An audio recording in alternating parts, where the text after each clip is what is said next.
Walt Disney's Peter Pan. Like, share, and subscribe.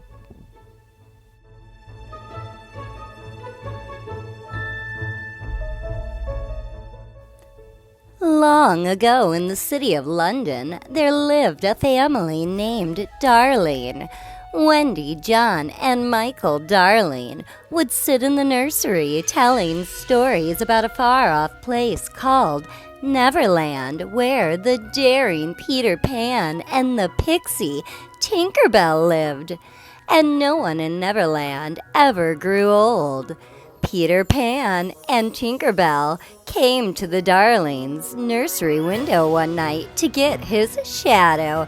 It wasn't Peter's first visit to the Darling house. He had come there many times to listen to Wendy's stories. Peter was upset when Wendy explained that this would be her last night in the nursery. "But that means no more stories," cried Peter, "unless I take you all back to Neverland with me." "That would be wonderful," the children shouted. Everyone but Tinker Bell agreed. "But how will we get there?" Wendy asked.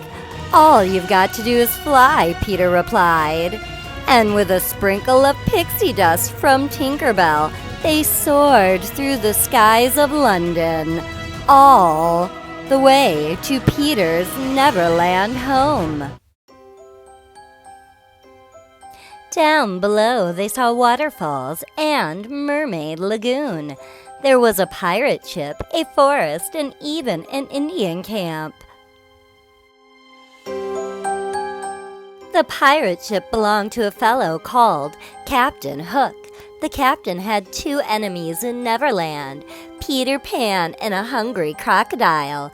One day in a fight with Peter, the crocodile had gotten a taste of Hook's hand and had followed him around ever since, hoping for more. Hook blamed Peter Pan. When they got to Neverland, Peter took Wendy, Michael, and John into the forest to meet the lost boys. Then he and Wendy went to visit Mermaid Lagoon. There, Peter spied the Indian chief's daughter, Tiger Lily, tied up in Captain Hook's boat. They heard Hook ask Tiger Lily to reveal Peter's hidden place, but the Indian princess wouldn't tell him anything.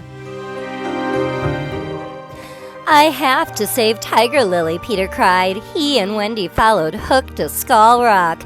Peter challenged the captain to a duel, but Peter was too fast and too smart for Hook. With one quick lunge, the captain landed in the water next to his greatest fear, the hungry crocodile. Peter rescued Tiger Lily and brought her back to the Indian camp. Captain Hook got away from the crocodile and swore revenge against Peter Pan. He kidnapped Tinker Bell and tricked her into telling him where Peter lived.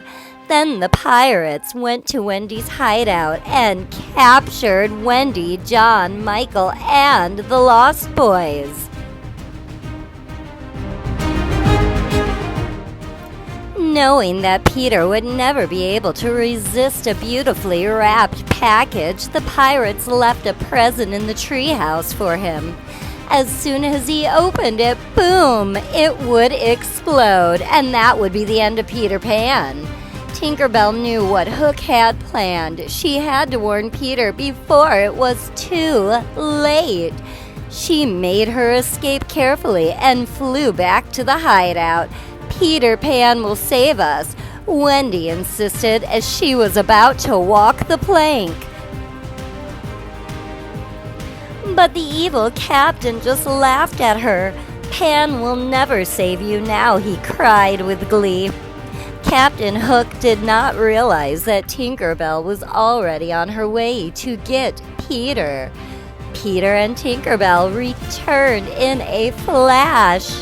"Hook, this time you've gone too far," Peter shouted as he challenged him to one last duel.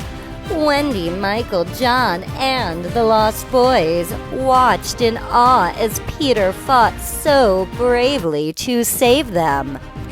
"Thank you so much for saving us," said Wendy, "and now I think it's time for us to go back home." Before they could say, "Captain Hook," Peter set sail in Hook's very own ship through the skies of Neverland. They were soon back in London, safe and sound. Peter and Tinker Bell said goodbye, and the darlings promised never to forget the wonderful time they had. As the years went by, they would remember everything Peter, Tinker Bell, the pirates, Tiger Lily, and the Lost Boys, just as if it had all happened yesterday.